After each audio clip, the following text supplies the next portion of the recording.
Welcome to the Get Your Goal podcast, the place where ambitious, deep-thinking women chart their own course, exploring the mindset, emotions, and daily practices that help you get your goal your way by being unapologetically you.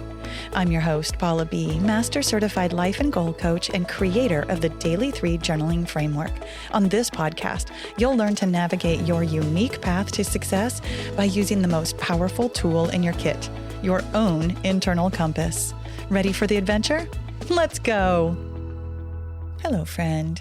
Today we are talking about how to fit journaling into your busy day. And apropos of this topic, knowing that you are busy, this is a bit of a nugget episode. I'm going to keep it short and sweet for us, but I also find this to be a particularly useful topic for you because I know that you have big goals.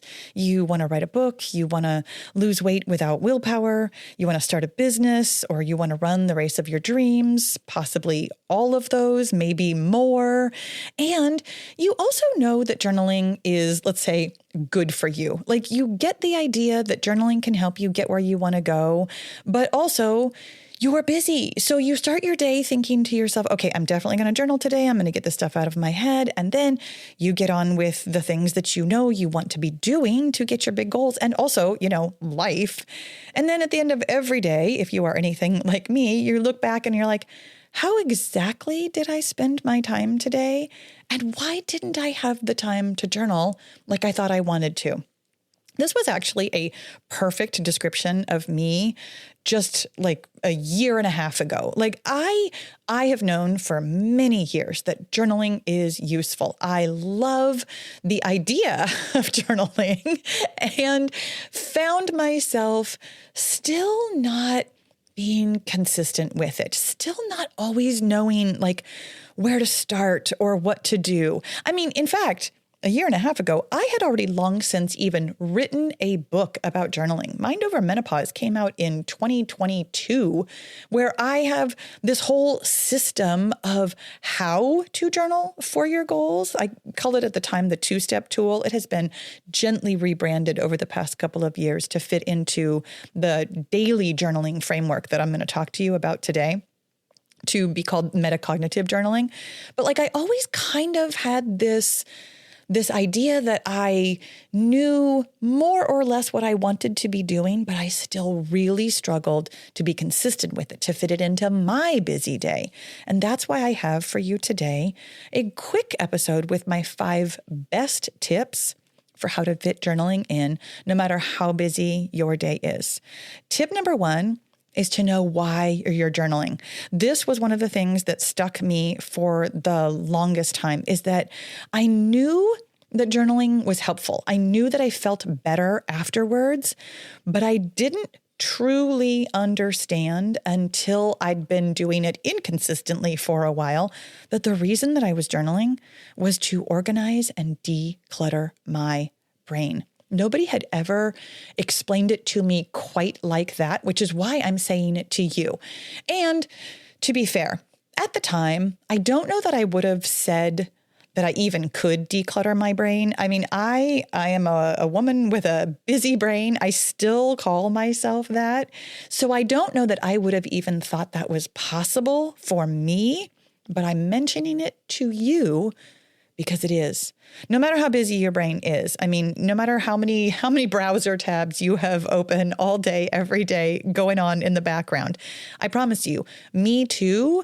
And also, when you journal regularly, the way that we're going to talk about, you can actually make a ton of space by getting rid of a lot of the extraneous thoughts of judging yourself or second guessing yourself or doubting yourself, which really is the point of journaling for your goals, is to gently release the judgments, the doubts, the self-recrimination, and all of that spinning so that you can organize what is going on in your brain, even if it's still busy, even if you still have tons of great ideas and things you'd like to do, you can organize and declutter what's going on in there with regular journaling.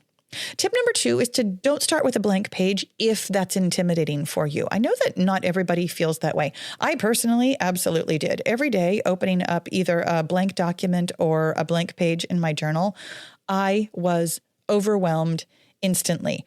I know for a fact because I see people all the time talking about like morning pages or free form journaling.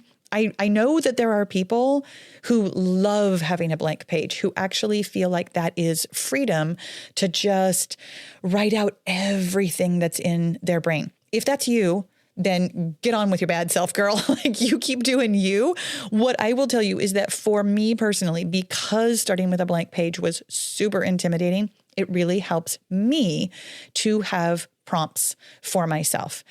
And I don't necessarily mean formal prompts, although I do have them. I mean, I have guided journaling experiences with prompts that you can use.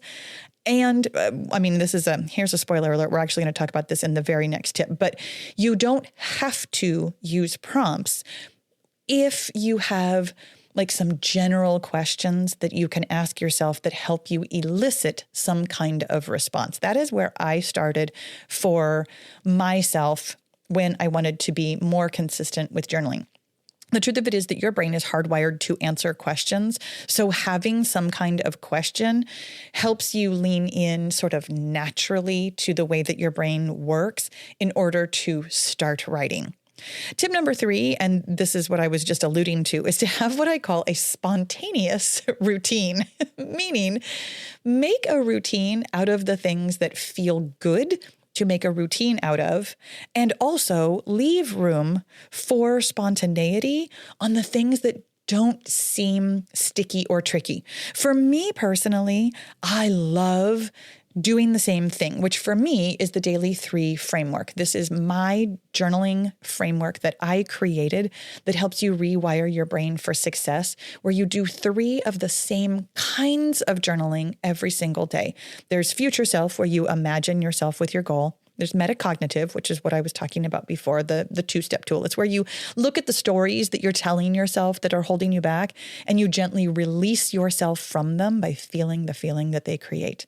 And then there's also success journaling, where you give yourself credit for what you are already doing, recognize that it's adding up, and really see yourself right now as a person who has your goal.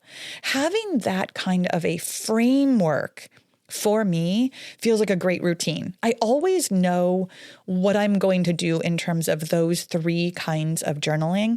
And I always know approximately what kind of question I'm going to ask myself. I start with, what do I want for future self journaling? And then I ask myself, what am I telling myself that's holding me back for metacognitive journaling? And then I ask myself for success journaling, what did I do yesterday that I promised myself that I would do, that I followed through on?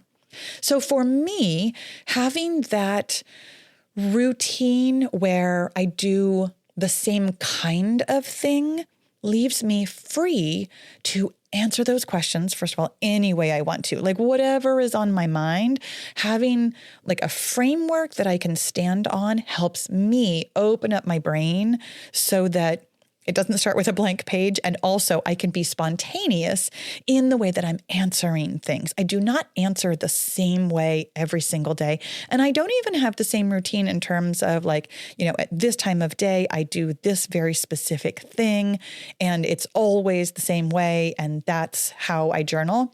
My journaling routine is actually very open. Sometimes it's in a book. Sometimes it's online, meaning that I have, a document that I open. Sometimes it's in my head. I have given myself free rein to do the journaling any way I want to, because there are parts of it that are such a beautiful habit and routine. And then tip number 4 is to give yourself credit for the journaling you're already doing. My friend, this is something that I see all the time, where all of us have it in our heads that journaling is supposed to look a certain way. Like we are supposed to be in our comfy, cozy chair and it has to be completely quiet, or maybe there's like soft music playing if you can think and listen to music at the same time, which I can't. Sometimes it depends. If there are lyrics, I definitely cannot. But if it's just music, well, but sometimes my brain is still trying to follow that. In any event, maybe you have music, maybe you don't. Maybe there's a soft candle. Maybe you have your beautiful journal and all of your different colored pens and you're sipping tea and it's just perfect and cozy and just right? My friend, my journaling almost never looks like that. Sometimes it does. Sometimes it's quiet and peaceful. Sometimes I'm quite literally in the shower when I am mentally journaling. Sometimes I will be journaling when I'm in the middle of doing something else and I notice that I'm having a feeling and I simply create the space for myself to feel that feeling instead of shoving it down. Sometimes I will find myself daydreaming, which is the essence of future self-journaling, when I am out for a run or driving, times when I should probably be paying more attention. But hey, let's not go there. Here's the thing that I'm telling you. You are, any time that you are thinking about your thoughts or feeling your feelings or daydreaming about your goal or thinking about what could be stopping you and allowing yourself the space to move through that, it's all journaling. Journaling is not just about your thoughts. It's not always writing. Journaling can encompass so many activities. I know people who are far more artistic than I am, far more musically inclined than I am, that access their thoughts and feelings through art, through movement, through music. Give yourself credit for the journaling you're already doing. And when you do, I promise you, you are probably a lot more consistent than you think you are. And then tip number 5, oh my goodness, make it worth your while. Here's something that not really happened to me. That's not what I meant to say at all. Here's something that I used to notice way back in the day when I was mostly just vent journaling. When I was just journaling because I was mad about something or hurt about something, and I would just be writing about what I was going through. I noticed that I wasn't really getting a lot out of it. Like I would feel better, but I didn't really know where it was going. So this tip actually really does tie in with tip number 1 of know why you're journaling. When you know what you're aiming for, it makes it so much easier to get the most bang for your buck and make it worth your while. Because here's the deal. When you can really focus on finding your thoughts and feeling your feelings, coming to your journal knowing this is what I'm going to be doing, it makes it so much easier to be there for a shorter amount of time and getting more out of it. This kind of focused work that I'm talking about is why I created the Daily 3. The Daily 3, as I mentioned, is my proprietary daily journaling framework that is really specifically designed to help you get your goals. It's not vent journaling. It's not gratitude journaling, even though it definitely has like both of those pieces sort of intertwined into it. It is very specific journaling that helps you rewire your brain for success, which means that you can take it as a framework to really use as your own. You know why you're journaling. You don't have to start with a blank page. You can make it a spontaneous routine by having that scaffolding in place, but without being tied to, I have to do it a certain way. You can absolutely give yourself credit for journaling in all kinds of manner when you're using the Daily 3. The pieces of the Daily 3 can fit anywhere into your busy day, and it's definitely worth your while. There's a link in the show notes or the description box, depending on where you're watching or listening, where you can go watch the masterclass where I really explain like the pieces of journaling, what they do, how to do them in order to get the most out of them, and then what you're going to get out of the Daily 3.